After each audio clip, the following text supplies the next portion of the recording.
Patok sa ating mga Pilipino ang lechon belly o liempo. Taku, balat pa lang, tapos may taba, tapos ang lambot-lambot ng laman. Solve na tayo lahat.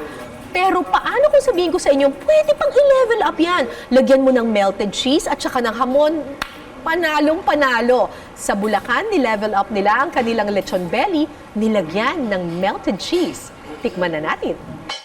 Ibibida sa atin ni Chef Melchor ang kanilang best-seller na lechon belly with ham and cheese.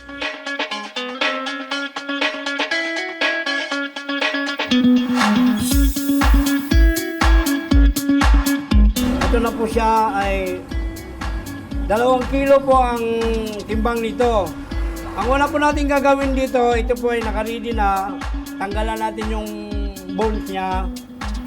Pagkatapos po, hiwaan lang po natin ng strip sa side.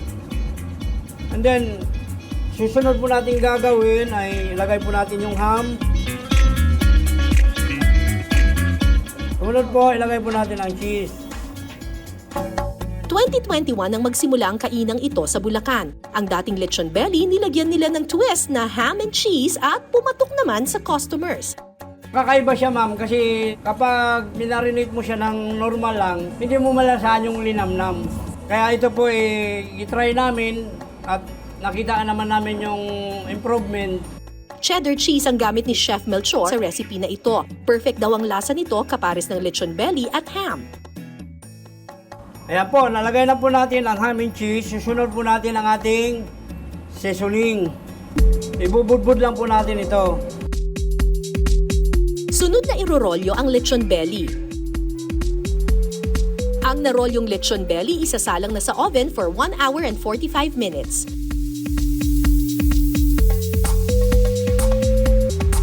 Ito na po yung ating lechon belly.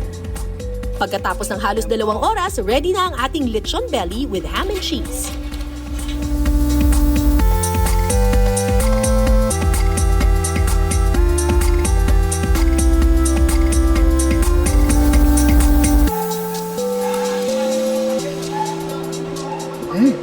Sarap. Crispy yung balat, yung laman, malinamnam. Yung keso, nagpapasarap lalo dahil nag-blend siya sa laman niya.